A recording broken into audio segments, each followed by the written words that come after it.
Hello दोस्तों, welcome to class of mathematics. तो आज हम लोग सीखेंगे सेक्शन फॉर्मूला। अब इसमें दो तरीके के डिवीजन आपको सीखना है, एक सीखना इंटरनल डिवीजन और एक सीखना आपको एक्सटर्नल डिवीजन। अगर कोई पॉइंट पी ए और बी के बीच में लाई करता, कहीं भी लाई करे, और बी के बीच में अगर लाई कर रहा तो इसको बोलेंगे आप इंटरनल डिवीजन। और पॉइंट पी अगर ए और बी के बाहर लाई करता तो इसको एक्सटर्नल डिवीजन। यहाँ पे ए से पी और पी से बी तक के डिस्टेंस का रेशियो m/n गिवन होगा आपको। सेम एक्सटर्नल में भी ए से पी और बी से पी तक के डिस्टेंस का रेशियो गिवन रहेगा। तो अगर इंटरनल डिवीजन हुआ तो फॉर्मूला आपको इजीली लिखने आ जाएगा। पॉइंट पी का कोऑर्डिनेट अगर आपसे पूछा जाए देन यू कैन से कि x इक्वल टू हो जाएगा, ऐसे क्रॉस मल्टीप्लाई कर लो, x के लिए x कोऑर्डिनेट में मल्टीप्लाई करो, mx2 plus nx1 upon m plus n। और अगर आपको y कोऑर्डिनेट लिखना तो आप लिखेंगे mx2, y के लिए y coordinate my2 plus ny1 upon m plus m। ठीक है, तो ये हो गया आपके पास एक्सटर्नल डिवीजन। अगर इंटरनल डिवीजन की बात करें तो x इक्वल टू हो जाएगा mx2 minus nx1 upon m minus n। बस वहां जहां प्लस था इंटरनल में, एक्सटर्नल में माइनस हो जाता है। y इक्वल टू क्या हो जाएगा my2 minus ny1 upon m minus n। Clear? तो चलिए प्रूफ देखते हैं। वैसे इंटरनल डिवीजन का उसी सेम कॉन्सेप्ट पे आप एक्सटर्नल डिवीजन भी प्रूफ कर पाओगे।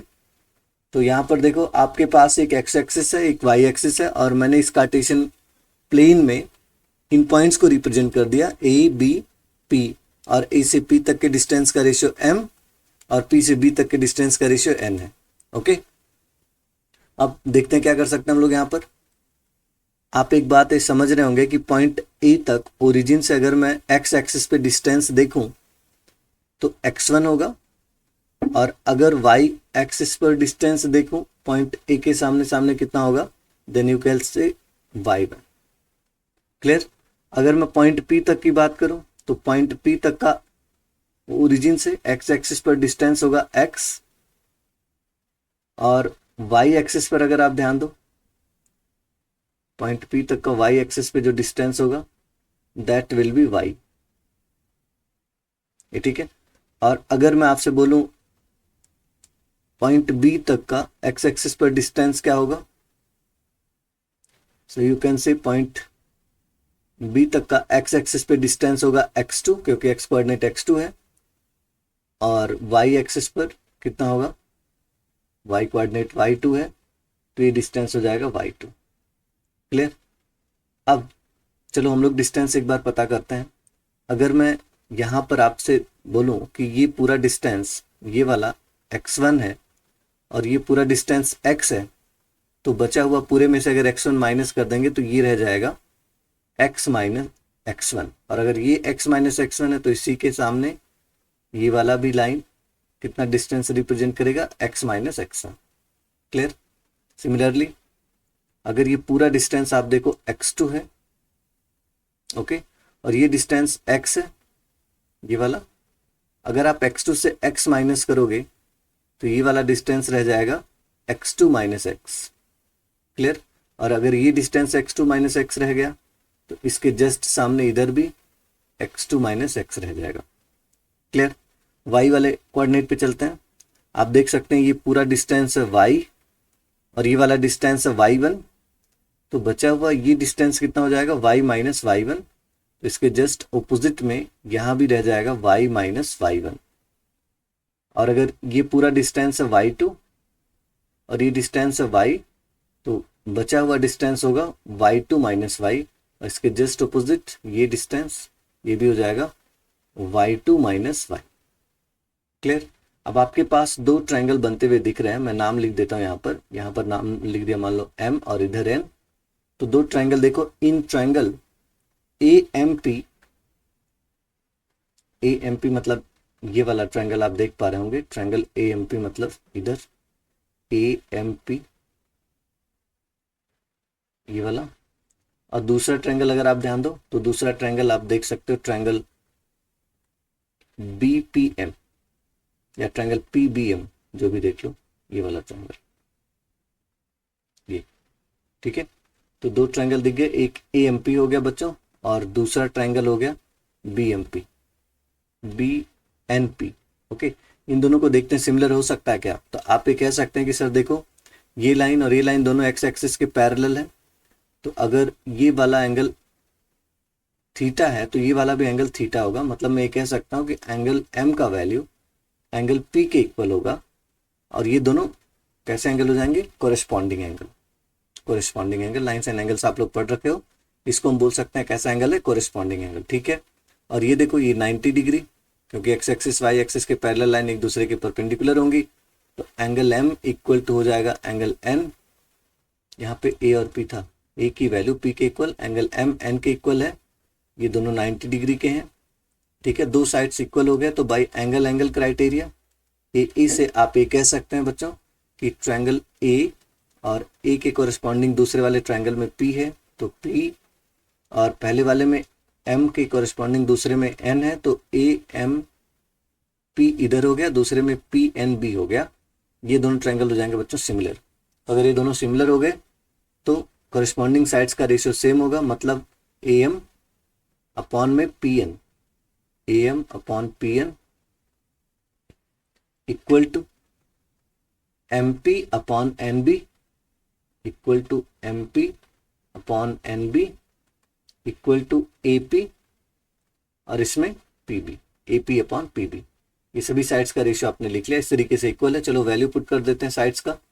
तो ए एम का वैल्यू आप देख सकते हो, ए एम का वैल्यू है बच्चों इधर x minus x one upon P N का वैल्यू है x2 minus x equal to M P. अगर आप एम पी का डिस्टेंस देखो तो एम पी मतलब ये vertical distance y minus y one, और N B y2 minus y equal to A P. अगर आप ए पी ध्यान दो तो ए पी है m और पी बी है n। क्लियर। अब दो को इक्वेट कर लेते हैं। मान लो x वाले को m अपॉन n से इक्वेट किया, तो x minus x one upon x2 minus x equal to है m अपॉन n। अगर हम लोग क्रॉस मल्टीप्लाई करें तो nx minus n x one equal to m x two minus m x. Clear.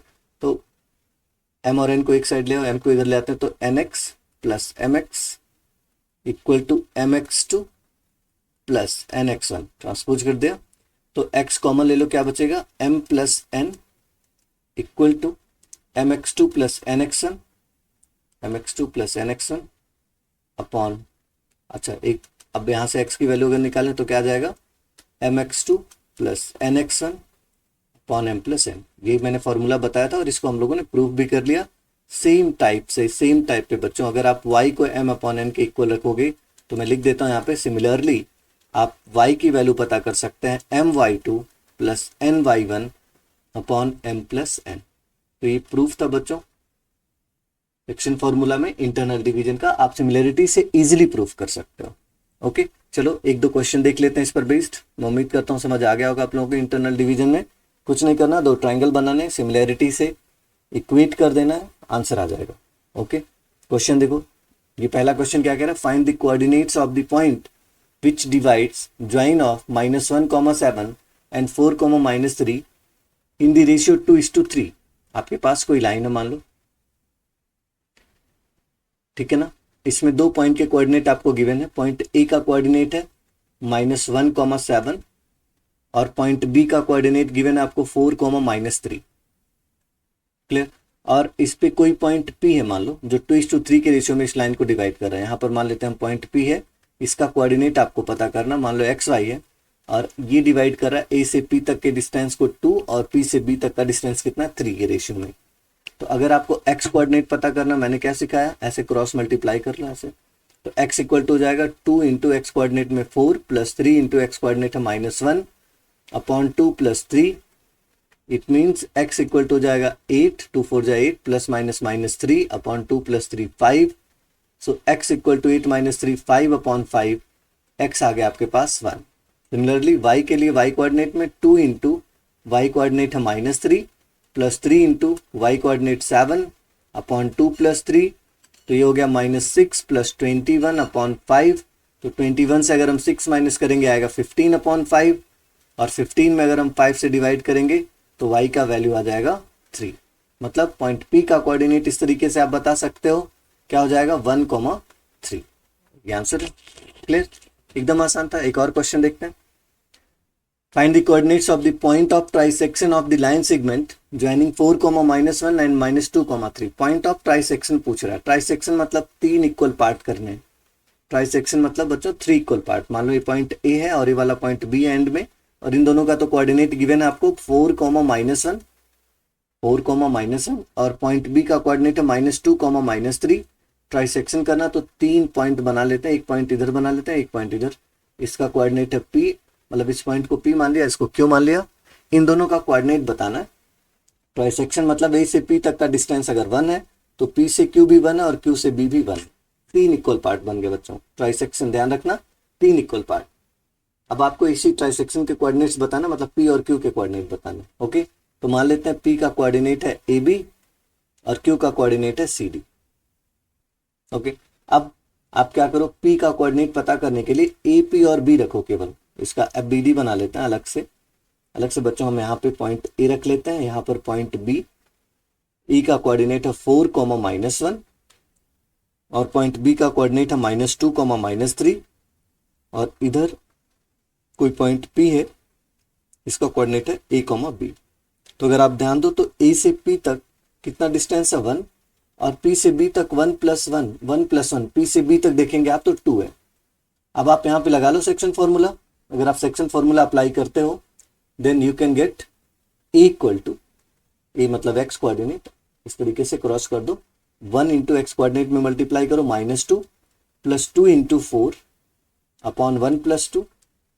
So A equal to आ गया -2 + 4 × 8, 4 × 8 upon 3, तो 8 - 2 6 upon 3। सो ए आ गया बच्चों 2। बी पता कर लेते हैं, बी कितना आएगा। B equal to y coordinate में 1 × -3 + 2 × -1 अपॉन 1 + 2। तो बी इक्वल टू हो गया -3 - 2 upon 3। It means B equal to हो गया -5/3। बच्चों इस तरीके से आप पॉइंट पी का कोऑर्डिनेट पा सकते हो। पॉइंट पी का कोऑर्डिनेट हम लोगों ने देखा ए बी था, ए का वैल्यू आया 2 और बी का वैल्यू आया -5/3। तो पॉइंट पी का कोऑर्डिनेट हो गया 2, -5/3।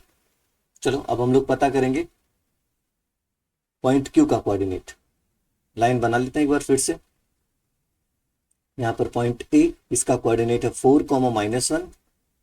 यहाँ पर पॉइंट बी, इसका कोऑर्डिनेट है -2, -3 और इस बार बी के करीब में है पॉइंट क्यू, इसका कोऑर्डिनेट आपने माना था क्या, सी डी। पॉइंट क्यू का कोऑर्डिनेट हो गया सी डी। ओके, अब क्यू से बी तक का डिस्टेंस तो 1 है और ए से क्यू तक का डिस्टेंस अगर आप देखो तो ए से क्यू तक का डिस्टेंस कितना हो जाएगा, 1 + 1 2। यहाँ से सी डी निकालो ऐसे क्रॉस मल्टीप्लाई करके, तो सी कितना आ जाएगा, एक्स कोऑर्डिनेट में मल्टीप्लाई करो, 2 × -2 + 1 × 4 अपॉन 2 + 1, तो -4 और 4 × +4, तो -4 + 4 0 अपॉन 3। सी आ जाएगा आपके पास 0। और अगर डी पता करना है तो 2 × -3 + 1 × -1 अपॉन 2 + 1, तो ये हो गया -6 और -1, तो -7 अपॉन 3। मतलब पॉइंट क्यू का कोऑर्डिनेट इस तरीके से आ जाएगा आपके पास 0, -7/3। कैलकुलेशन देख लेना बच्चों, यही होगा। ओके।